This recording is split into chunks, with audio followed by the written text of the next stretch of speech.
ಶಾಂತಿ. ಇಂದಿನ ದಿನಾಂಕ 15/1/2026. ಪ್ರಾರ್ಥ ಮುರುಳಿ ಬಾಪ್ತಾದ ಮಧುಬನ. ಮಧುರ ಮಕ್ಕಳೇ, ನಿಮ್ಮ ಬಾಯಿಯಿಂದ ಎಂದು ಏ ಈಶ್ವರ, ಏ ಬಾಬಾ ಎಂಬ ಶಬ್ದವು ಬರಬಾರದು. ಇದು ಭಕ್ತಿ ಮಾರ್ಗದ ಅಭ್ಯಾಸವಾಗಿದೆ. ಪ್ರಶ್ನೆ: ನೀವು ಮಕ್ಕಳು ಶ್ವೇತ ವಸ್ತ್ರಗಳನ್ನು ಏಕೆ ಇಷ್ಟಪಡುತ್ತೀರಿ? ಇದು ಯಾವ ಮಾತಿನ ಪ್ರತೀಕವಾಗಿದೆ? ಉತ್ತರ: ನೀವೀಗ ಈ ಹಳೆಯ ಪ್ರಪಂಚದಿಂದ ಜೀವಿಸಿದಂತೆಯೇ ಸತ್ತಿದ್ದೀರಿ. ಆದ್ದರಿಂದ ನಿಮಗೆ ಶ್ವೇತ ವಸ್ತ್ರಗಳು ಇಷ್ಟವಾಗುತ್ತದೆ. ಈಗ ಶ್ವೇತ ವಸ್ತ್ರವು ಮೃತ್ಯುವನ್ನು ಸಿದ್ಧ ಮಾಡುತ್ತದೆ. ಯಾರಾದರೂ ಮರಣ ಹೊಂದಿದಾಗ ಅವರ ಮೇಲೆ ಶ್ವೇತ ವಸ್ತ್ರಗಳನ್ನು ಹಾಕುತ್ತಾರೆ. ನೀವು ಮಕ್ಕಳು ಸಹ ಈಗ ಮರುಜೀವಿಗಳಾಗಿದ್ದೀರಿ. ಓಂ ಶಾಂತಿ. ಆತ್ಮಿಕ ತಂದೆಯು ಆತ್ಮಿಕ ಮಕ್ಕಳಿಗೆ ತಿಳಿಸುತ್ತಾರೆ. ಈ ಆತ್ಮಿಕ ಶಬ್ದವನ್ನು ಹೇಳದೆ ಕೇವಲ ತಂದೆ ಎಂದು ಹೇಳಿದರೂ ಸರಿಯಾಗಿದೆ. ತಂದೆಯು ಕುಳಿತು ಮಕ್ಕಳಿಗೆ ತಿಳಿಸುತ್ತಾರೆ. ಎಲ್ಲರೂ ತಮ್ಮನ್ನು ಸಹೋದರ ಸಹೋದರರೆಂದೇ ಹೇಳಿಕೊಳ್ಳುತ್ತಾರೆ. ಅಂದಾಗ ತಂದೆಯು ಮಕ್ಕಳಿಗೆ ತಿಳಿಸಿಕೊಡುತ್ತಾರೆ. ಎಲ್ಲರಿಗೂ ತಿಳಿಸುವುದಿಲ್ಲ. ಎಲ್ಲರೂ ತಮ್ಮನ್ನು ಸಹೋದರ ಸಹೋದರರೆಂದೇ ಹೇಳಿಕೊಳ್ಳುತ್ತೀರಿ. ಗೀತೆಯಲ್ಲಿ ಭಗವಾನುವಾಚ ಎಂದು ಬರೆಯಲಾಗಿದೆ. ಈಗ ಭಗವಾನುವಾಚವು ಯಾರ ಪ್ರತಿ? ಭಗವಂತನಿಗೆ ಎಲ್ಲರೂ ಮಕ್ಕಳಾಗಿದ್ದಾರೆ. ಅವರು ತಂದೆಯಾಗಿದ್ದಾರೆ. ಆದ್ದರಿಂದ ಭಗವಂತನ ಮಕ್ಕಳೆಲ್ಲರೂ ಪರಸ್ಪರ ಸಹೋದರರಾಗಿದ್ದೀರಿ. ಭಗವಂತನೇ ತಿಳಿಸಿರಬೇಕು. ರಾಜಯೋಗವನ್ನು ಕಲಿಸಿರಬೇಕಲ್ಲವೇ? ಈಗ ನಿಮ್ಮ ಬುದ್ಧಿಯ ಬೀಗವು ತೆರೆದಿದೆ. ಪ್ರಪಂಚದಲ್ಲಿ ಮತ್ಯಾರಿಗೂ ಇಂತಹ ವಿಚಾರಗಳು ನಡೆಯಲು ಸಾಧ್ಯವಿಲ್ಲ. ಯಾರ್ಯಾರಿಗೆ ಸಂದೇಶ ಸಿಗುತ್ತಾ ಹೋಗುವುದೋ ಅವರು ಶಾಲೆಗೆ ಬರತೊಡಗುತ್ತಾರೆ, ಓದುತ್ತಾ ಹೋಗುತ್ತಾರೆ. ಪ್ರದರ್ಶನಿಯಂತೂ ನೋಡಿದೆವು. ಈಗ ಹೋಗಿ ಇನ್ನೂ ಹೆಚ್ಚಿನದಾಗಿ ಕೇಳೋಣವೆಂದು ತಿಳಿಯುತ್ತಾರೆ. ಮೊಟ್ಟ ಮೊದಲ ಮುಖ್ಯ ಮಾತಾಗಿದೆ ಜ್ಞಾನಸಾಗರ. ಪತಿತ ಪಾವನ ಗೀತಾ ಜ್ಞಾನದಾತ ಶಿವ ಭಗವಾನುವಾಚ. ಮೊಟ್ಟ ಮೊದಲು ಅವರಿಗೆ ಇದು ಅರ್ಥವಾಗಬೇಕು. ಇವರಿಗೆ ಕಲಿಸಿಕೊಡುವವರು ಅಥವಾ ತಿಳಿಸಿಕೊಡುವವರು ಯಾರು? ಅವರು ಪರಮ ಆತ್ಮ ಜ್ಞಾನಸಾಗರ ನಿರಾಕಾರನಾಗಿದ್ದಾರೆ. ಅವರು ಸತ್ಯವಾಗಿದ್ದಾರೆ. ಅವರು ಸತ್ಯವನ್ನೇ ತಿಳಿಸುತ್ತಾರೆ. ಅದರಲ್ಲಿ ಮತ್ಯಾವುದೇ ಪ್ರಶ್ನೆ ಹೇಳಲು ಸಾಧ್ಯವಿಲ್ಲ. ಮೊಟ್ಟ ಮೊದಲು ಇದರ ಬಗ್ಗೆ ತಿಳಿಸಬೇಕಾಗಿದೆ. ನಮಗೆ ಪರಮಪಿತ ಪರಮಾತ್ಮನು ಬ್ರಹ್ಮರವರ ಮೂಲಕ ರಾಜಯೋಗವನ್ನು ಕಲಿಸುತ್ತಾರೆ. ಇದು ರಾಜ್ಯ ಪದವಿಯಾಗಿದೆ. ಯಾರು ಎಲ್ಲರ ತಂದೆಯಾಗಿದ್ದಾರೆಯೋ ಆ ಪಾರಲೌಕಿಕ ತಂದೆಯೇ ಕುಳಿತು ತಿಳಿಸಿಕೊಡುತ್ತಾರೆ. ಅವರೇ ಎಲ್ಲದಕ್ಕಿಂತ ದೊಡ್ಡ ಅಥಾರಿಟಿಯಾಗಿದ್ದಾರೆ ಎಂಬುದು ಯಾರಿಗೆ ನಿಶ್ಚಯವಾಗಿ ಬಿಡುವುದೋ ಅವರಿಗೆ ಮತ್ಯಾವುದೇ ಪ್ರಶ್ನೆಯೂ ಉತ್ಪನ್ನವಾಗಲು ಸಾಧ್ಯವಿಲ್ಲ. ಆ ಪತಿತ ಪಾವನನು ಇಲ್ಲಿ ಬರುತ್ತಾರೆಂದರೆ ಅವಶ್ಯವಾಗಿ ತನ್ನ ಸಮಯದಲ್ಲಿಯೇ ಬರುವರು. ನೀವು ನೋಡುತ್ತಿದ್ದೀರಿ, ಇದು ಅದೇ ಮಹಾಭಾರತ ಯುದ್ಧವಾಗಿದೆ. ವಿನಾಶದ ನಂತರ ಮತ್ತೆ ನಿರ್ವಿಕಾರಿ ಪ್ರಪಂಚ ಬರಲಿದೆ. ಇದು ವಿಕಾರಿ ಪ್ರಪಂಚವಾಗಿದೆ. ಈ ಭಾರತವೇ ನಿರ್ವಿಕಾರಿಯಾಗಿತ್ತು ಎಂಬುದನ್ನು ಮನುಷ್ಯರು ತಿಳಿದುಕೊಂಡಿಲ್ಲ. ಬುದ್ಧಿಯು ಓಡುವುದೇ ಇಲ್ಲ. ಗಾಡ್ರೇಜ್ ಬೀಗವು ಹಾಕಲ್ಪಟ್ಟಿದೆ. ಅದರ ಬೀಗದ ಕೈ ಒಬ್ಬ ತಂದೆಯ ಬಳಿಯೇ ಇದೆ. ಆದ್ದರಿಂದ ಅವರಿಗೆ ಜ್ಞಾನದಾತ, ದಿವ್ಯ ಚಕ್ಷು ವಿಧಾತನೆಂದು ಹೇಳಲಾಗುತ್ತದೆ. ಜ್ಞಾನದ ಮೂರನೆಯ ನೇತ್ರವನ್ನು ಕೊಡುತ್ತಾರೆ. ನಿಮಗೆ ಓದಿಸುವವರು ಯಾರೆಂಬುದು ಯಾವ ಮನುಷ್ಯರಿಗೂ ತಿಳಿದಿಲ್ಲ. ಈ ದಾದಾರವರು ಹೇಳುತ್ತಾರೆಂದು ತಿಳಿಯುವ ಕಾರಣ ಟೀಕೆ ಮಾಡುತ್ತಾರೆ, ಒಂದಲ್ಲ ಒಂದು ಮಾತನಾಡುತ್ತಾರೆ. ಆದ್ದರಿಂದ ಮೊದಲನೆಯದಾಗಿ ಇದೇ ಮಾತನ್ನು ತಿಳಿಸಿ. ಇದರಲ್ಲಿ ಶಿವ ಭಗವಾನುವಾಚವೆಂದು ಬರೆಯಲ್ಪಟ್ಟಿದೆ. ಭಗವಂತನು ಸತ್ಯವಾಗಿದ್ದಾರೆ. ತಂದೆಯು ತಿಳಿದುಕೊಳ್ಳುತ್ತಾರೆ, ನಾನು ಪತಿತ ಪಾವನ ಶಿವನಾಗಿದ್ದೇನೆ. ನಾನು ಪರಮಧಾಮದಿಂದ ಈ ಸಾಲಿಗ್ರಾಮಗಳಿಗೆ ಓದಿಸಲು ಬಂದಿದ್ದೇನೆ. ತಂದೆಯು ಜ್ಞಾನಪೂರ್ಣನಾಗಿದ್ದಾರೆ. ಸೃಷ್ಟಿಯ ಆದಿ ಮಧ್ಯ ಅಂತ್ಯದ ರಹಸ್ಯವನ್ನು ತಿಳಿಸುತ್ತಾರೆ. ಈ ಶಿಕ್ಷಣವು ಈಗ ನಿಮಗೆ ಬೇಅದ್ದಿನ ತಂದೆಯಿಂದ ಸಿಗುತ್ತಿದೆ. ಅವರೇ ಸೃಷ್ಟಿಯ ರಚಯಿತನಾಗಿದ್ದಾರೆ. ಪತಿತ ಸೃಷ್ಟಿಯನ್ನು ಪಾವನ ಮಾಡುವವರಾಗಿದ್ದಾರೆ. ಏ ಪತಿತ ಪಾವನ, ಬನ್ನಿ ಎಂದು ಕರೆಯುತ್ತಾರೆ. ಅಂದ ಮೇಲೆ ಮೊದಲಿಗೆ ಅವರ ಪರಿಚಯವನ್ನೇ ಕೊಡಬೇಕಾಗಿದೆ. ಪರಮಪಿತ ಪರಮಾತ್ಮನ ಜೊತೆ ತಮ್ಮ ಸಂಬಂಧವೇನು? ಅವರು ಸತ್ಯವಾಗಿದ್ದಾರೆ. ನರನಿಂದ ನಾರಾಯಣನಾಗುವ ಸತ್ಯ ಜ್ಞಾನವನ್ನು ತಿಳಿಸುತ್ತಾರೆ. ಮಕ್ಕಳಿಗೆ ತಿಳಿದಿದೆ, ತಂದೆಯು ಸತ್ಯವಾಗಿದ್ದಾರೆ. ತಂದೆಯೇ ಸತ್ಯಖಂಡವನ್ನಾಗಿ ಮಾಡುತ್ತಾರೆ. ನೀವು ನರನಿಂದ ನಾರಾಯಣನಾಗಲು ಇಲ್ಲಿಗೆ ಬರುತ್ತೀರಿ. ಬ್ಯಾರಿಸ್ಟರ್ ಬಳಿಗೆ ಹೋದಾಗ ನಾವು ಬ್ಯಾರಿಸ್ಟರ್ ಆಗಲು ಬಂದಿದ್ದೇವೆಂದು ತಿಳಿದುಕೊಳ್ಳುತ್ತಾರೆ. ಈಗ ನಿಮಗೆ ನಿಶ್ಚಯವಿದೆ, ನಮಗೆ ಭಗವಂತನೇ ಓದಿಸುತ್ತಾರೆ. ಕೆಲವರು ನಿಶ್ಚಯ ಮಾಡಿಕೊಳ್ಳುತ್ತಾರೆ, ಮತ್ತೆ ಸಂಶಯ ಬುದ್ಧಿಯವರಾಗಿ ಬಿಡುತ್ತಾರೆ. ಆಗ ಅವರಿಗೆ ಎಲ್ಲ ಮನುಷ್ಯರು ಹೇಳುತ್ತಾರೆ, ನೀವು ಭಗವಂತನೇ ನಮಗೆ ಓದಿಸುತ್ತಾರೆಂದು ಹೇಳುತ್ತಿದ್ದೀರಿ, ಮತ್ತೆ ಭಗವಂತನನ್ನು ಬಿಟ್ಟು ಏಕೆ ಬಂದಿದ್ದೀರಿ? ಸಂಶಯ ಬರುವುದರಿಂದಲೇ ಓಡಿ ಹೋಗುತ್ತಾರೆ. ಯಾವುದಾದರೊಂದು ವಿಕರ್ಮ ಮಾಡುತ್ತಾರೆ. ಭಗವಾನುವಾಚ, ಕಾಮ ಮಹಾಶತ್ರು ಆಗಿದೆ. ಇದರ ಮೇಲೆ ಜಯ ಗಳಿಸುವುದರಿಂದಲೇ ನೀವು ಜಗಜ್ಜೀತರಾಗುವಿರಿ. ಯಾರು ಪಾವನರಾಗುವರೋ ಅವರೇ ಪಾವನ ಪ್ರಪಂಚದಲ್ಲಿ ಹೋಗುತ್ತಾರೆ. ಇಲ್ಲಿ ರಾಜಯೋಗದ ಮಾತಾಗಿದೆ. ನೀವು ಹೋಗಿ ಅಲ್ಲಿ ರಾಜ್ಯಭಾರ ಮಾಡುತ್ತೀರಿ. ಉಳಿದಂತೆ ಯಾರೆಲ್ಲ ಆತ್ಮಗಳಿದ್ದಾರೆಯೋ ಅವರು ತಮ್ಮ ಲೆಕ್ಕಾಚಾರಗಳನ್ನು ಮುಗಿಸಿಕೊಂಡು ಹಿಂತಿರುಗಿ ತಮ್ಮ ಮನೆಗೆ ಹೊರಟು ಹೋಗುತ್ತಾರೆ. ಇದು ಅಂತಿಮ ಸಮಯವಾಗಿದೆ. ಬುದ್ಧಿಯು ಹೇಳುತ್ತದೆ, ಸತ್ಯಯುಗವು ಖಂಡಿತ ಸ್ಥಾಪನೆಯಾಗಬೇಕಾಗಿದೆ. ಸತ್ಯಯುಗಕ್ಕೆ ಪಾವನ ಪ್ರಪಂಚವೆಂದು ಹೇಳಲಾಗುತ್ತದೆ. ಉಳಿದೆಲ್ಲರೂ ಮುಕ್ತಿಧಾಮಕ್ಕೆ ಹೊರಟು ಹೋಗುವರು. ಅವರು ಮತ್ತೆ ತಮ್ಮ ಪಾತ್ರವನ್ನು ಪುನರಾವರ್ತಿಸಬೇಕಾಗಿದೆ.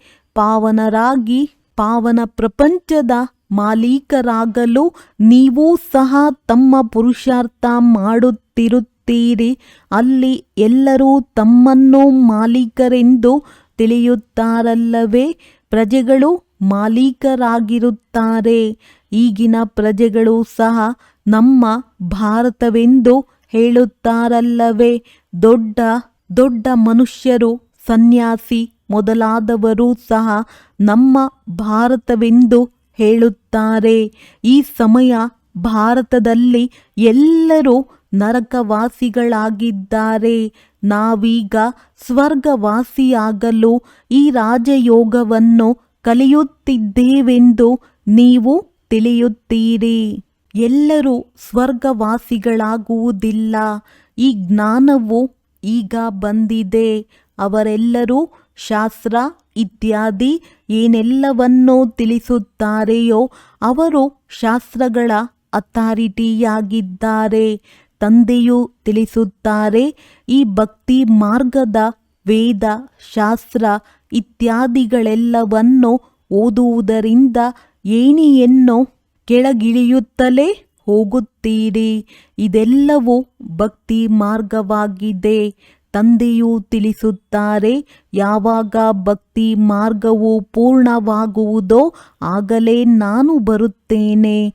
ನಾನೇ ಬಂದು ಎಲ್ಲ ಭಕ್ತರಿಗೆ ಭಕ್ತಿಯ ಫಲವನ್ನು ಕೊಡಬೇಕಾಗುತ್ತದೆ.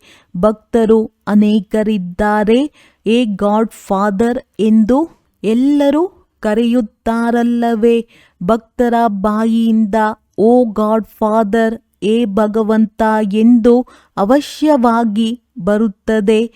ಮನುಷ್ಯರಿಗೆ ಇದು ಅರ್ಧಕಲ್ಪದಿಂದ ಅಭ್ಯಾಸವಾಗಿ ಬಿಟ್ಟಿದೆ. ಆದರೆ ನಿಮಗೆ ತಿಳಿದಿದೆ, ಅವರಂತೂ ನಮ್ಮ ತಂದೆಯಾಗಿದ್ದಾರೆ ಅಂದ ಮೇಲೆ ಅವರನ್ನು ಏ ಬಾಬಾ ಎನ್ನುವಂತಿಲ್ಲ. ತಂದೆಯಿಂದಲೇ ಆಸ್ತಿಯನ್ನು ಪಡೆಯಬೇಕಾಗಿದೆ. ಮೊದಲು ಈ ನಿಶ್ಚಯವಿದೆ, ನಾವು ತಂದೆಯಿಂದ ಆಸ್ತಿಯನ್ನು ಪಡೆಯುತ್ತೇವೆ.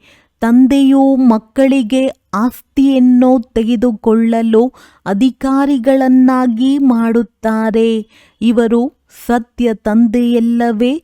ತಂದೆಗೆ ಗೊತ್ತಿದೆ ಇವರು ನನ್ನ ಮಕ್ಕಳಾಗಿದ್ದಾರೆ. ಇವರಿಗೆ ನಾನು ಜ್ಞಾನಾಮೃತವನ್ನು ಕುಡಿಸಿ ಜ್ಞಾನಚಿತಿಯ ಮೇಲೆ ಕೂರಿಸಿ ಘೋರ ನಿದ್ರೆಯಿಂದ ಎಬ್ಬಿಸಿ ಸ್ವರ್ಗದಲ್ಲಿ ಕರೆದುಕೊಂಡು ಹೋಗುತ್ತೇನೆ. ಆತ್ಮಗಳು ಅಲ್ಲಿ ಶಾಂತಿಧಾಮ ಮತ್ತು ಸುಖಧಾಮದಲ್ಲಿರುತ್ತಾರೆ. ಸುಖಧಾಮಕ್ಕೆ ನಿರ್ವಿಕಾರಿ ಪ್ರಪಂಚವೆಂದು ಹೇಳಲಾಗುತ್ತದೆ. ಸಂಪೂರ್ಣ ನಿರ್ವಿಕಾರಿ ದೇವತೆಗಳಲ್ಲವೇ? ಮತ್ತೆ ಶಾಂತಿಧಾಮವು ಮಧುರ ಮನೆಯಾಗಿದೆ. ಈಗ ನಿಮಗೆ ಅರ್ಥವಾಗಿದೆ, ಅದು ನಮ್ಮ ಮನೆಯಾಗಿದೆ. ನಾವು ಪಾತ್ರಧಾರಿಗಳು. ಇಲ್ಲಿ ಪಾತ್ರವನ್ನು ಅಭಿನಯಿಸಲು ಆ ಶಾಂತಿಧಾಮದಿಂದ ಬರುತ್ತೇವೆ. ನಾವಾತ್ಮರು ಇಲ್ಲಿನ ನಿವಾಸಿಗಳಲ್ಲ. ಆ ಸ್ಥೂಲ ಪಾತ್ರಧಾರಿಗಳು ಇಲ್ಲಿಯ ನಿವಾಸಿಗಳಾಗಿರುತ್ತಾರೆ. ಕೇವಲ ಮನೆಯಿಂದ ಬಂದು ವಸ್ತ್ರವನ್ನು ಬದಲಾಯಿಸಿ ಪಾತ್ರವನ್ನಭಿನಯಿಸುತ್ತಾರೆ. ನೀವಂತೂ ತಿಳಿದುಕೊಂಡಿದ್ದೀರಿ, ನಮ್ಮ ಮನೆಯು ಶಾಂತಿಧಾಮವಾಗಿದೆ. ನಾವು ಮತ್ತೆ ಅಲ್ಲಿಗೆ ಹಿಂತಿರುಗಿ ಹೋಗುತ್ತೇವೆ. ಯಾವಾಗ ಎಲ್ಲ ಪಾತ್ರಧಾರಿಗಳು ಸ್ಟೇಜಿನ ಮೇಲೆ ಬಂದು ಬಿಡುವರೋ ಆಗ ತಂದೆಯು ಮತ್ತೆ ಎಲ್ಲರನ್ನೂ ಕರೆದುಕೊಂಡು ಹೋಗುತ್ತಾರೆ. ಆದ್ದರಿಂದ ಅವರಿಗೆ ಮುಕ್ತಿದಾತ ಮಾರ್ಗದರ್ಶಕನೆಂದು ಹೇಳಲಾಗುತ್ತದೆ. ದುಃಖಹರ್ತ ಸುಖಕರ್ತನಾಗಿದ್ದಾರೆ ಅಂದಾಗ ಇಷ್ಟೆಲ್ಲ ಮನುಷ್ಯಾತ್ಮರು ಎಲ್ಲಿ ಹೋಗುವರು? ವಿಚಾರ ಮಾಡಿ. ಪತಿತ ಪಾವನನನ್ನು ಕರೆಯುತ್ತೀರಿ ಏತಕ್ಕಾಗಿ? ತಮ್ಮ ಮೃತ್ಯುವಿಗಾಗಿ. ದುಃಖದ ಪ್ರಪಂಚದಲ್ಲಿರಲು ಇಷ್ಟವಿಲ್ಲ. ಆದ್ದರಿಂದ ಮನೆಗೆ ನಡೆಯಿರಿ ಎಂದು ತಂದೆಯು ಹೇಳುತ್ತಾರೆ. ಇವರೆಲ್ಲರೂ ಮುಕ್ತಿಯನ್ನೇ ಇಚ್ಛಿಸುವವರಾಗಿದ್ದಾರೆ. ಭಾರತದ ಪ್ರಾಚೀನ ರಾಜಯೋಗವು ಎಷ್ಟು ಪ್ರಸಿದ್ಧವಾಗಿದೆ. ಇದನ್ನು ಕಲಿಸಲು ವಿದೇಶಕ್ಕೂ ಹೋಗುತ್ತಾರೆ. ವಾಸ್ತವದಲ್ಲಿ ಹಠಯೋಗಿಗಳು ರಾಜಯೋಗವನ್ನು ಅರಿತುಕೊಂಡೇ ಇಲ್ಲ. ಅವರ ಯೋಗವೇ ತಪ್ಪಾಗಿದೆ. ಆದ್ದರಿಂದ ನೀವು ಹೋಗಿ ಸತ್ಯ ರಾಜಯೋಗವನ್ನು ಕಲಿಸಬೇಕಾಗಿದೆ. ಮನುಷ್ಯರು ಸನ್ಯಾಸಿಗಳ ಕಾವಿ ಬಟ್ಟೆಯನ್ನು ನೋಡಿ ಅವರಿಗೆ ಎಷ್ಟೊಂದು ಮಾನ್ಯತೆಯನ್ನು ಕೊಡುತ್ತಾರೆ. ಬೌದ್ಧ ಧರ್ಮದಲ್ಲಿಯೂ ಸನ್ಯಾಸಿಗಳು ಕಾವಿ ಧರಿಸಿರುವುದನ್ನು ನೋಡಿ ಅವರಿಗೆ ಗೌರವಿಸುತ್ತಾರೆ. ಸನ್ಯಾಸಿಗಳಂತೂ ನಂತರದಲ್ಲಿ ಆಗುತ್ತಾರೆ. ಬೌದ್ಧ ಧರ್ಮದಲ್ಲಿ ಆರಂಭದಲ್ಲಿ ಯಾರೂ ಸನ್ಯಾಸಿಗಳಿರುವುದಿಲ್ಲ. ಯಾವಾಗ ಪಾಪವು ಹೆಚ್ಚಾಗುವುದೋ ಆಗ ಬೌದ್ಧ ಧರ್ಮದಲ್ಲಿ ಸನ್ಯಾಸ ಧರ್ಮವು ಸ್ಥಾಪನೆಯಾಗುತ್ತದೆ. ಆರಂಭದಲ್ಲಂತೂ ಆ ಆತ್ಮರು ಮೇಲಿನಿಂದ ಬರುತ್ತಾರೆ, ಅವರ ಸಂಖ್ಯೆಯು ಹೆಚ್ಚಾಗುತ್ತದೆ. ಆರಂಭದಲ್ಲಿ ಸನ್ಯಾಸವನ್ನು ಕಲಿಸಿ ಏನು ಮಾಡಬೇಕು, ಆದ್ದರಿಂದ ನಂತರದಲ್ಲಿ ಸನ್ಯಾಸವಾಗುತ್ತದೆ. ಇದನ್ನೂ ಸಹ ಇಲ್ಲಿಂದ ಅವರು ಕಾಪಿ ಮಾಡುತ್ತಾರೆ. ಕ್ರಿಶ್ಚಿಯನ್ನರಲ್ಲಿಯೂ ಅನೇಕರು ಸನ್ಯಾಸಿಗಳಿಗೆ ಮಾನ್ಯತೆ ಕೊಡುತ್ತಾರೆ. ಕಾವಿ ವಸ್ತ್ರವು ಹಠಯೋಗಿಗಳದ್ದಾಗಿದೆ. ನೀವಂತೂ ಗೃಹಸ್ಥವನ್ನು ಬಿಡಬೇಕಾಗಿಲ್ಲ ಅಥವಾ ಯಾವುದೇ ಶ್ವೇತ ವಸ್ತ್ರಗಳನ್ನು ಧರಿಸಲೇಬೇಕೆಂಬ ಬಂಧನವಿಲ್ಲ. ಆದರೆ ಶ್ವೇತ ವಸ್ತ್ರವು ಒಳ್ಳೆಯದಾಗಿದೆ. ನೀವು ಬಟ್ಟೆಯಲ್ಲಿ ಇದ್ದೀರಿ, ಆದ್ದರಿಂದ ಈ ವಸ್ತ್ರವು ಬದಲಾವಣೆಯಾಗಿದೆ. ಇತ್ತೀಚೆಗೆ ಶ್ವೇತ ವಸ್ತ್ರಗಳನ್ನು ಬಹಳ ಇಷ್ಟಪಡುತ್ತಾರೆ. ಮನುಷ್ಯರು ಮರಣ ಹೊಂದಿದಾಗಲೂ ಶ್ವೇತ ಹೊದಿಕೆಯನ್ನು ಹೊದಿಸುತ್ತಾರೆ. ನೀವು ಸಹ ಈಗ ಮರುಜೀವಿಗಳಾಗಿದ್ದೀರಿ, ಆದ್ದರಿಂದ ಶ್ವೇತ ವಸ್ತ್ರವು ಚೆನ್ನಾಗಿದೆ. ಮೊದಲಿಗೆ ಯಾರೇ ಬಂದರೂ ಸಹ ತಂದೆಯ ಪರಿಚಯ ಕೊಡಬೇಕಾಗಿದೆ. ಇಬ್ಬರೂ ತಂದೆಯರಿದ್ದಾರೆ. ಈ ಮಾತುಗಳನ್ನು ತಿಳಿದುಕೊಳ್ಳುವುದರಲ್ಲಿ ಸಮಯ ತೆಗೆದುಕೊಳ್ಳುತ್ತಾರೆ. ಪ್ರದರ್ಶನಿಯಲ್ಲಿ ನೀವು ಇಷ್ಟೊಂದು ತಿಳಿಸಲು ಸಾಧ್ಯವಿಲ್ಲ. ಸತ್ಯಯುಗದಲ್ಲಿ ಒಬ್ಬರೇ ತಂದೆ ಇರುತ್ತಾರೆ. ಈ ಸಮಯದಲ್ಲಿ ನಿಮಗೆ ಮೂವರು ತಂದೆಯರಿದ್ದಾರೆ, ಏಕೆಂದರೆ ಪ್ರಜಾಪಿತ ಬ್ರಹ್ಮನ ತನುವಿನಲ್ಲಿ ಭಗವಂತನು ಬರುತ್ತಾರೆ. ಅಂದಾಗ ಅವರೂ ಸಹ ಎಲ್ಲರ ಅಲೌಕಿಕ ತಂದೆಯಾಗಿದ್ದಾರೆ. ಲೌಕಿಕ ತಂದೆಯೂ ಇದ್ದಾರೆ. ಒಳ್ಳೆಯದು.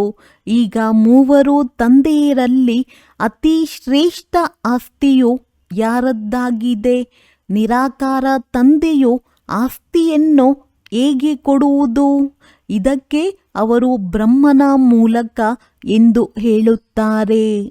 ಆದ್ದರಿಂದ ಈ ಚಿತ್ರದಲ್ಲಿ ನೀವು ಬಹಳ ಚೆನ್ನಾಗಿ ತಿಳಿಸಬಲ್ಲಿರಿ. ಶಿವತಂದೆಯು ನಿರಾಕಾರನಾಗಿದ್ದಾರೆ ಮತ್ತು ಇವರು ಪ್ರಜಾಪಿತನಾಗಿದ್ದಾರೆ. ಬ್ರಹ್ಮನು Adideva, great great grand father ಆಗಿದ್ದಾರೆ. ತಂದೆಯು ತಿಳಿಸುತ್ತಾರೆ, ನಾನು ಶಿವನಿಗೆ ನೀವು ಗ್ರೇಟ್ ಗ್ರೇಟ್ ಗ್ರ್ಯಾಂಡ್ ಫಾದರ್ ಎಂದು ಹೇಳುವುದಿಲ್ಲ. ನಾನು ಎಲ್ಲರ ತಂದೆಯಾಗಿದ್ದೇನೆ. ಇವರು ಪ್ರಜಾಪಿತ ಬ್ರಹ್ಮನಾಗಿದ್ದಾರೆ. ನೀವೆಲ್ಲರೂ ಸಹೋದರ ಸಹೋದರಿಯರಾಗಿದ್ದೀರಿ.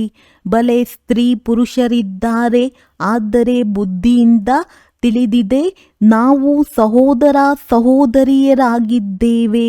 ತಂದೆಯಿಂದ ಆಸ್ತಿಯನ್ನು ಪಡೆಯುತ್ತೇವೆ. ಸಹೋದರ ಸಹೋದರಿಯರ ನಡುವೆ ವಿಕಾರಿ ದೃಷ್ಟಿ ಇರಲು ಸಾಧ್ಯವಿಲ್ಲ. ಒಂದು ವೇಳೆ ಇಬ್ಬರ ನಡುವೆ ವಿಕಾರಿ ದೃಷ್ಟಿಯು ಸೆಳೆಯುತ್ತದೆ ಎಂದರೆ ಅಂಥವರು ಬಿದ್ದು ಹೋಗುತ್ತಾರೆ, ತಂದೆಯನ್ನೇ ಮರೆತು ಹೋಗುತ್ತಾರೆ. ತಂದೆಯು ತಿಳಿಸುತ್ತಾರೆ, ನೀವು ನನ್ನನ್ನು ಮಕ್ಕಳಾಗಿಯೋ ಮತ್ತೆ ಮುಖ ಕಪ್ಪು ಏಕೆ ಮಾಡಿಕೊಳ್ಳುತ್ತೀರಿ? ಬೇಹದ್ದಿನ ತಂದೆಯು ಮಕ್ಕಳಿಗೆ ತಿಳಿಸಿಕೊಡುತ್ತಾರೆ, ನಿಮಗೆ ಈ ನಶೆ ಏರಿದೆ. ನಿಮಗೆ ಗೊತ್ತಿದೆ, ಗೃಹಸ್ಥ ವ್ಯವಹಾರದಲ್ಲಿಯೇ ಇರಬೇಕಾಗಿದೆ. ಲೌಕಿಕ ಸಂಬಂಧಿಗಳ ಕಡೆಯೂ ಗಮನ ಕೊಡಬೇಕು, ಜೊತೆ ನಿಭಾಯಿಸಬೇಕಾಗಿದೆ. ಲೌಕಿಕ ತಂದೆಯನ್ನಂತೂ ನೀವು ತಂದೆಯೆಂದು ಹೇಳುತ್ತೀರಲ್ಲವೇ, ಅವರನ್ನು ನೀವು ಸಹೋದರನೆಂದು ಹೇಳುವಂತಿಲ್ಲ. ಸಾಮಾನ್ಯವಾಗಿ ತಂದೆಯನ್ನು ತಂದೆಯೆಂದೇ ಹೇಳುತ್ತಾರೆ. ಬುದ್ಧಿಯಲ್ಲಿದೆ, ಇವರು ನಮ್ಮ ಲೌಕಿಕ ತಂದೆಯಾಗಿದ್ದಾರೆ ಎಂದು ಜ್ಞಾನವಂತೂ ಇದೆಯಲ್ಲವೇ? ಈ ಜ್ಞಾನವು ಬಹಳ ವಿಚಿತ್ರವಾಗಿದೆ. ಇತ್ತೀಚೆಗೆ ಬಹಳ ಮಂದಿ ಹೆಸರನ್ನಿಟ್ಟು ಕರೆಯುತ್ತಾರೆ, ಆದರೆ ಯಾರಾದರೂ ಹೊಸಬ್ಬರು ಹೊರಗಿನ ವ್ಯಕ್ತಿಗಳ ಮುಂದೆ ನೀವು ಸಹೋದರನೆಂದು ಕರೆದಾಗ ಇವರ ತಲೆ ಕೆಟ್ಟಿದೆ ಎಂದು ಅವರು ತಿಳಿದುಕೊಳ್ಳುತ್ತಾರೆ. ಇದರಲ್ಲಿ ಬಹಳ ಯುಕ್ತಿ ಬೇಕು. ನಿಮ್ಮದು ಗುಪ್ತ ಜ್ಞಾನ, ಗುಪ್ತ ಸಂಬಂಧವಾಗಿದೆ. ಇದರಲ್ಲಿ ಬಹಳ ಯುಕ್ತಿಯಿಂದ ನಡೆದುಕೊಳ್ಳಬೇಕಾಗಿದೆ. ಆದರೆ ಒಬ್ಬರು ಇನ್ನೊಬ್ಬರಿಗೆ ಗೌರವ ಕೊಡುವುದು ಒಳ್ಳೆಯದಾಗಿದೆ. ಲೌಕಿಕದೊಂದಿಗೂ ಸಂಬಂಧವನ್ನು ನಿಭಾಯಿಸಬೇಕಾಗಿದೆ. ಆದರೆ ಬುದ್ಧಿಯು ಮೇಲೆ ಹೋಗಬೇಕು. ನಾವು ತಂದೆಯಿಂದ ಆಸ್ತಿಯನ್ನು ತೆಗೆದುಕೊಳ್ಳುತ್ತಿದ್ದೇವೆ, ಇದು ಸ್ಮೃತಿಯಲ್ಲಿರಲಿ. ಆದರೆ ಚಿಕ್ಕಪ್ಪನನ್ನು ಚಿಕ್ಕಪ್ಪ, ತಂದೆಯನ್ನು ತಂದೆಯೆಂದು ಹೇಳಬೇಕಾಗುತ್ತದೆ. ಯಾರು ಬಿಕೆ ಆಗಿಲ್ಲವೋ ಅವರು ಸಹೋದರ ಸಹೋದರರೆಂದು ತಿಳಿಯುವುದಿಲ್ಲ. ಯಾರು ಬ್ರಹ್ಮಕುಮಾರ ಕುಮಾರಿಯರಾಗಿದ್ದಾರೆಯೋ ಅವರೇ ಈ ಮಾತುಗಳನ್ನು ತಿಳಿದುಕೊಳ್ಳುವರು. ಹೊರಗಿನವರು ಮೊದಲು ಈ ಮಾತುಗಳನ್ನು ಕೇಳಿದಾಗ ತಬ್ಬಿಬ್ಬಾಗುತ್ತಾರೆ. ಇದರಲ್ಲಿ ತಿಳಿದುಕೊಳ್ಳಲು ಬಹಳ ಒಳ್ಳೆಯ ವಿದ್ಯೆಯೂ ಬೇಕು. ತಂದೆಯು ನೀವು ಮಕ್ಕಳಿಗೆ ವಿಶಾಲ ಬುದ್ಧಿಯನ್ನಾಗಿ ಮಾಡುತ್ತಾರೆ. ಮೊದಲು ನೀವು ಹದ್ದಿನ ಬುದ್ಧಿಯಲ್ಲಿದ್ದೀರಿ. ಈಗ ಬುದ್ಧಿಯು ಬೇಹದ್ದಿನ ಕಡೆಗೆ ಹೊರಟು ಹೋಗುತ್ತದೆ. ಅವರು ನಮ್ಮ ಬೇಹದ್ದಿನ ತಂದೆಯಾಗಿದ್ದಾರೆ. ಇವರೆಲ್ಲರೂ ನಮ್ಮ ಸಹೋದರ ಸಹೋದರಿಯರಾಗಿದ್ದಾರೆ. ಬಾಕಿ ಸಂಬಂಧದಲ್ಲಂತೂ ಸೊಸೆಯನ್ನು ಸೊಸೆ, ಅತ್ತೆಯನ್ನು ಅತ್ತೆ ಎಂದೇ ಹೇಳುತ್ತಾರೆ, ಸಹೋದರಿ ಎಂದು ಹೇಳುವುದಿಲ್ಲ. ಬರುವುದಂತೂ ಇಬ್ಬರೂ ಬರುತ್ತಾರೆ. ಆದರೆ ಮನೆಯಲ್ಲಿದ್ದರೂ ಸಹ ಬಹಳ ಯುಕ್ತಿಯಿಂದ ನಡೆದುಕೊಳ್ಳಬೇಕಾಗುವುದು. ಲೋಕ ಸಂಗ್ರಹವನ್ನು ನೋಡಬೇಕಾಗುತ್ತದೆ. ಇಲ್ಲವಾದರೆ ಇವರು ಪತಿಯನ್ನು ಸಹೋದರ, ಅತ್ತೆಯನ್ನು ಸಹೋದರಿ ಎಂದು ಹೇಳುತ್ತಾರೆ. ಇವರು ಏನನ್ನು ಕಲಿಯುತ್ತಾರೆಂದು ಅವರು ಕೇಳುತ್ತಾರೆ. ಈ ಜ್ಞಾನದ ಮಾತುಗಳು ನಿಮಗೆ ಗೊತ್ತು, ಮತ್ಯಾರಿಗೂ ಗೊತ್ತಿಲ್ಲ. ನಿಮ್ಮ ಗತಿ ಮತವು ನಿಮಗೆ ತಿಳಿದಿದೆ ಎಂದು ಹೇಳುತ್ತಾರಲ್ಲವೇ.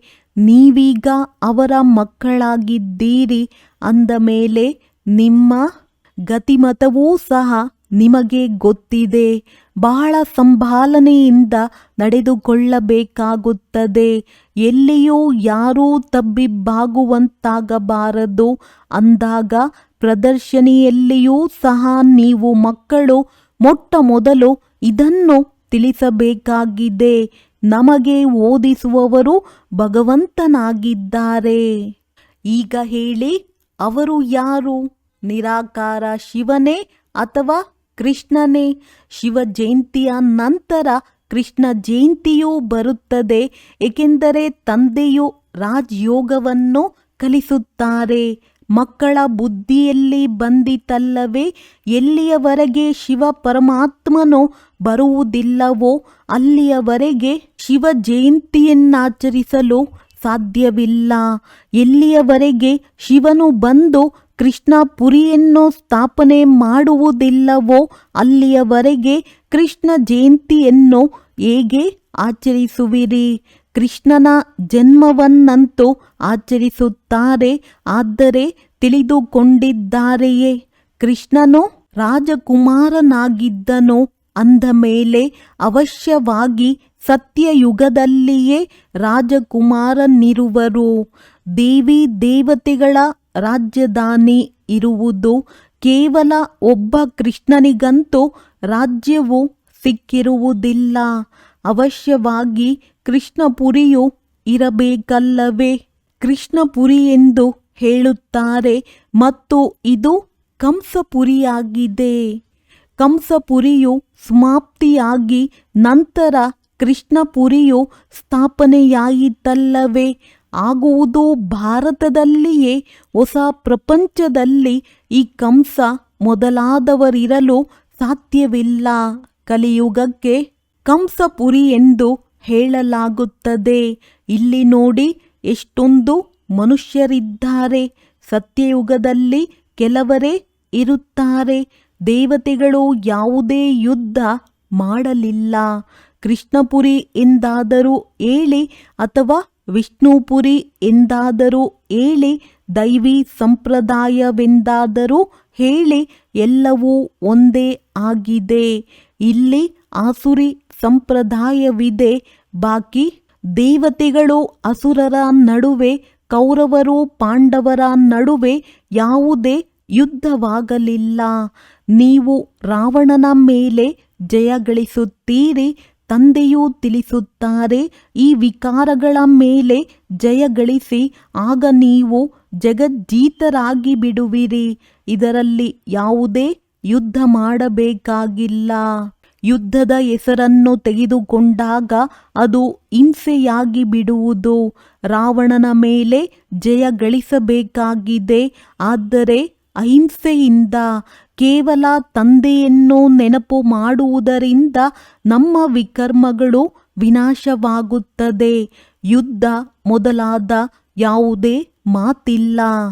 ತಂದೆಯು ತಿಳಿಸುತ್ತಾರೆ, ನೀವು ತಮೋ ಪ್ರಧಾನರಾಗಿ ಬಿಟ್ಟಿದ್ದೀರಿ. ಈಗ ಮತ್ತೆ ಸತೋ ಪ್ರಧಾನರಾಗಬೇಕಾಗಿದೆ. ಭಾರತದ ಪ್ರಾಚೀನ ರಾಜಯೋಗವು ಪ್ರಸಿದ್ಧವಾಗಿದೆ. ತಂದೆಯು ತಿಳಿಸುತ್ತಾರೆ, ನನ್ನ ಜೊತೆ ಬುದ್ಧಿಯೋಗವನ್ನು ಜೋಡಿಸಿ, ಆಗ ನಿಮ್ಮ ಪಾಪಗಳು ಭಸ್ಮವಾಗುತ್ತವೆ. ತಂದೆಯು ಪತಿತ ಪಾವನನಾಗಿದ್ದಾರೆ. ಅವರೊಂದಿಗೆ ಬುದ್ಧಿಯೋಗವನ್ನಿಡಬೇಕಾಗಿದೆ. ಇದರಿಂದ ನೀವು ಪತಿತರಿಂದ ಪಾವನರಾಗಿ ಬಿಡುವಿರಿ. ನೀವೀಗ ಪ್ರತ್ಯಕ್ಷದಲ್ಲಿ ಅವರ ಜೊತೆ ಬುದ್ಧಿಯೋಗವನ್ನಿಡುತ್ತಿದ್ದೀರಿ. ಇದರಲ್ಲಿ ಯಾವುದೇ ಯುದ್ಧದ ಮಾತಿಲ್ಲ. ಯಾರು ಚೆನ್ನಾಗಿ ಓದುವರೋ ಮತ್ತು ತಂದೆಯ ಜೊತೆ ಯೋಗವನ್ನಿಡುವರೋ ಅವರೇ ತಂದೆಯಿಂದ ಆಸ್ತಿಯನ್ನು ಪಡೆಯುತ್ತಾರೆ. ಒಳ್ಳೆಯದು. ಮಧುರಾತಿ ಮಧುರ ಅಗಲಿ ಹೋಗಿ ಮರಳಿ ಸಿಕ್ಕಿರುವ ಮಕ್ಕಳ ಪ್ರತಿ ಮಾತ್ಪಿತಾ ಬಾಪ್ತಾದಾರವರ ನೆನಪು, ಪ್ರೀತಿ ಹಾಗೂ ಸುಪ್ರಭಾತ. ಆತ್ಮಿಕ ಮಕ್ಕಳಿಗೆ ಆತ್ಮಿಕ ತಂದೆಯ ನಮಸ್ತೆ. ಧಾರಣೆಗಾಗಿ ಮುಖ್ಯ ಸಾರ. ಸಹೋದರ ಸಹೋದರನ ದೃಷ್ಟಿಯ ಅಭ್ಯಾಸ ಮಾಡುತ್ತಾ ಲೌಕಿಕ ಬಂಧನಗಳೊಂದಿಗೆ ಸಂಬಂಧವನ್ನು ನಿಭಾಯಿಸಬೇಕಾಗಿದೆ. ಬಹಳ ಯುಕ್ತಿಯಿಂದ ನಡೆಯಬೇಕಾಗಿದೆ. ವಿಕಾರಿ ದೃಷ್ಟಿಯೂ ಇರಲೇಬಾರದು. ಅಂತಿಮ ಸಮಯದಲ್ಲಿ ಸಂಪೂರ್ಣ ಪಾವನರಾಗಬೇಕಾಗಿದೆ. ತಂದೆಯಿಂದ ಪೂರ್ಣ ಆಸ್ತಿಯನ್ನು ಪಡೆದುಕೊಳ್ಳಲು ಚೆನ್ನಾಗಿ ಓದಬೇಕು ಮತ್ತು ಪತಿತ ಪಾವನ ತಂದೆಯೊಂದಿಗೆ ಯೋಗವನ್ನಿಟ್ಟು ಪಾವನರಾಗಬೇಕಾಗಿದೆ. ವರದಾನ: ತಮ್ಮ ಸಂಪೂರ್ಣತೆಯ ಆಧಾರದ ಮೇಲೆ ಸಮಯವನ್ನು ಸಮೀಪಕ್ಕೆ ತರುವಂತಹ ಮಾಸ್ಟರ್ ರಚಯಿತ ಭವ. ಸಮಯವು ತಮ್ಮ ರಚನೆ ಆಗಿದೆ. ತಾವು ಮಾಸ್ಟರ್ ರಚಯಿತರಾಗಿದ್ದೀರಿ. ರಚಯಿತನು ರಚನೆಯ ಆಧಾರದ ಮೇಲೆ ಆಧಾರಿತವಾಗಿರುವುದಿಲ್ಲ. ರಚಯಿತನು ರಚನೆಯನ್ನು ಅಧೀನ ಮಾಡುವನು. ಆದ್ದರಿಂದ ಈ ರೀತಿ ಎಂದಿಗೂ ಯೋಚಿಸದಿರಿ. ಸಮಯವೇ ಸ್ವತಃವಾಗಿ ಸಂಪೂರ್ಣರನ್ನಾಗಿ ಮಾಡಿಬಿಡುವುದು. ತಾವು ಸಂಪೂರ್ಣರಾಗಿ ಸಮಯವನ್ನು ಸಮೀಪದಲ್ಲಿ ತರಬೇಕಾಗಿದೆ. ಅದೇ ರೀತಿ ಯಾವುದೇ ವಿಘ್ನವು ಬಂದಿತೆಂದರೆ ಸಮಯದನುಸಾರ ಅವಶ್ಯವಾಗಿ ಹೋಗುವುದು. ಆದರೆ ಸಮಯಕ್ಕೆ ಮೊದಲು ಅದನ್ನು ಪರಿವರ್ತನಾ ಶಕ್ತಿಯ ಮೂಲಕ ಪರಿವರ್ತಿಸಿ ಬಿಡಿ. ಇದರಿಂದ ಆ ಪ್ರಾಪ್ತಿಯು ತಮಗೆ ಆಗುವುದು. ಸಮಯದ ಆಧಾರದ ಮೇಲೆ ಪರಿವರ್ತನೆ ಮಾಡಿದಿರೆಂದರೆ ಅದರ ಪ್ರಾಪ್ತಿ ತಮಗಾಗುವುದಿಲ್ಲ. ಸ್ಲೋಗನ್: ಕರ್ಮ ಮತ್ತು ಯೋಗದ ಸಮತೋಲನವನ್ನಿಡುವವರೇ ಸತ್ಯ ಕರ್ಮಯೋಗಿ ಆಗಿದ್ದಾರೆ. ಅವ್ಯಕ್ತ ಸೂಚನೆಗಳು: ಈ ಅವ್ಯಕ್ತ ಮಾಸದಲ್ಲಿ ಬಂಧನ ಮುಕ್ತರಾಗಿ ಜೀವನ್ಮುಕ್ತ ಸ್ಥಿತಿಯ ಅನುಭವ ಮಾಡಿರಿ. ಎಲ್ಲಿಯವರೆಗೆ ಕರ್ಮೇಂದ್ರಿಯಗಳ ಆಧಾರವಿರುವುದೋ ಅಲ್ಲಿಯವರೆಗೆ ಕರ್ಮವನ್ನು ಮಾಡಲೇಬೇಕು. ಆದರೆ ಅದು ಕರ್ಮ ಬಂಧನ ಅಲ್ಲ, ಕರ್ಮ ಸಂಬಂಧ. ಜೀವನ್ಮುಕ್ತ ಸ್ಥಿತಿ ಅಂದರೆ ಯಶಸ್ಸು ಹೆಚ್ಚು ಮತ್ತು ಕರ್ಮದ ಹೊರೆ ಇಲ್ಲ. ಯಾರು ಮುಕ್ತರೋ ಅವರು ಸದಾ ಸಫಲತಾ ಮೂರ್ತಿ ಆಗಿರುತ್ತಾರೆ. ಜೀವನ್ಮುಕ್ತ ಆತ್ಮ ಸದಾ ನಶೆಯಿಂದ ಹೇಳುತ್ತದೆ, ವಿಜಯ ನಿಶ್ಚಿತವಾಗಿದೆ. ಯಶಸ್ಸು ನಮ್ಮ ಜನ್ಮಸಿದ್ಧ ಅಧಿಕಾರವಾಗಿದೆ. ಒಳ್ಳೆಯದು. ಓಂ ಶಾಂತಿ.